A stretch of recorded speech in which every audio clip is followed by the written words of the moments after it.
Question for you. Oh. Could you work with a family member, like full time? Oh. Like a spouse or maybe a parent? Or... I see a chuckle over here. I'm excited for the That response. is highly unwise. Unwise? My wife's a lawyer. We would just argue all the time as two competitive type lawyer types. And other members of my family, I'm not even going to comment. Because I asked because our next guest does just that. It's a father-son duo. I agree, and only because I come from a family-owned business. My parents ran a furniture store for about 45 years.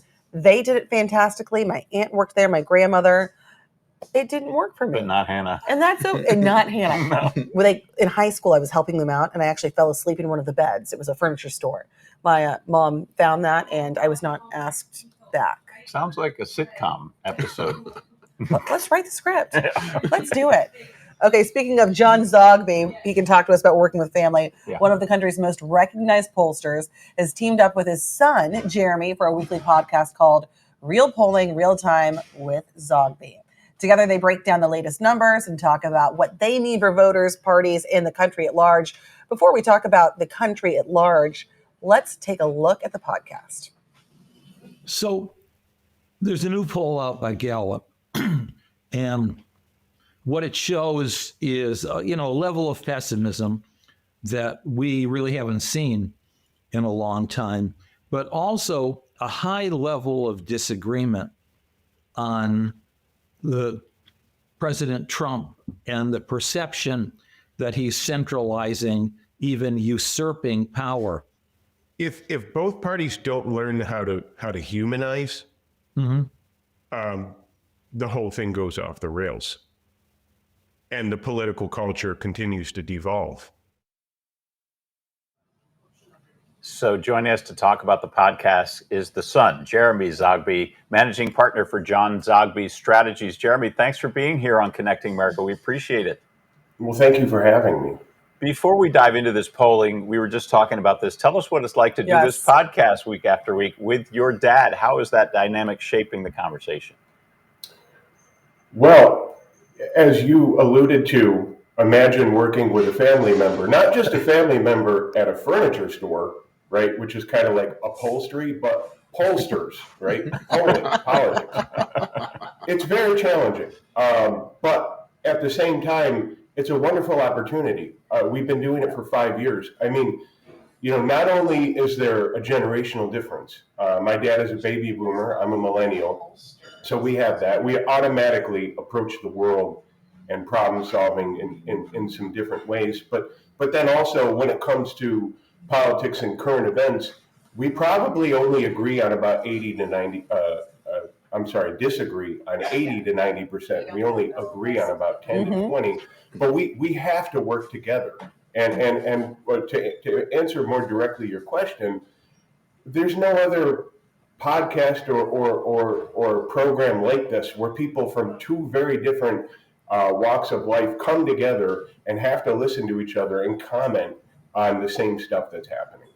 So there are so many things that you just said that I love there. Number one, I think this is showing folks how they can speak within the family, within friends, with differing views, but also how we can have these conversations at large.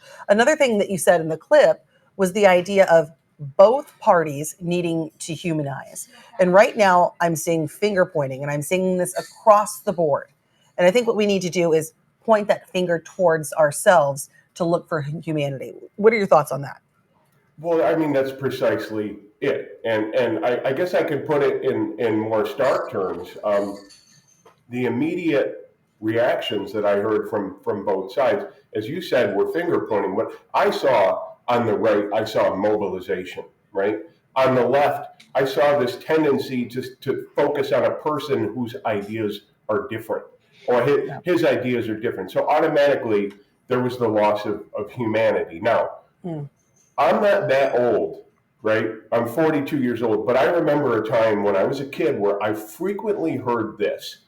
People would disagree, and people would have differences on a political stance, but you often would hear 20 years ago people say, well, it's a free country, right? And then sometimes you'd even hear other people say, you know what, when it got really tense, they would say, I don't agree with you, but I will fight for your right to believe in that. When we don't have that anymore, we have moved towards political tribalism.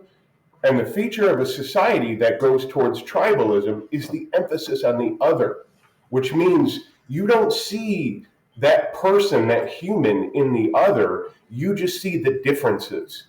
And that's where we're headed. And so we're trying really hard in our podcast to demonstrate we can talk to each other, but let's focus on the neighborliness, the family, the human, and not so much the differences. And I think if we can have more of that, we can certainly have an impact. We've got some critical elections coming up in this country. This year, there's the New Jersey and Virginia gubernatorial races. Next year, we're going to see the battle for Congress and the midterm elections, in many ways seen as a bellwether on how the Trump administration is doing. With this type of atmosphere out there, how can this, particularly in the assassination of Charlie Kirk, how can this impact politics and the national mood? How do you see this filtering into voter behavior, including these elections coming up? I don't think we understand just yet the totality of how the Kirk assassination will start impacting the 2026 elections. But what we can say, and the previous journalist mentioned this, and I'd like to elaborate a little bit on it, is that we're now seeing an established trend, right? And just a little bit over the last year, there was an assassination attempt or two on the president. And then, of course, there was the gruesome murder of the United Health CEO, and then now a politically famous person. So we are watching the establishment of a trend.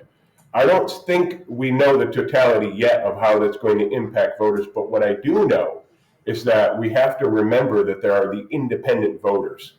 There are those, the unaffiliated, and in November of 2024, they were 34% of the electorate. They outnumbered Democrats, and they were almost as large as the Republicans. We could see a situation where more people say, I want to get away from the official political parties, and I'm going to call myself unaffiliated. And that's going to be an opportunity for both political parties to recalibrate their messaging and their intensity towards this middle group.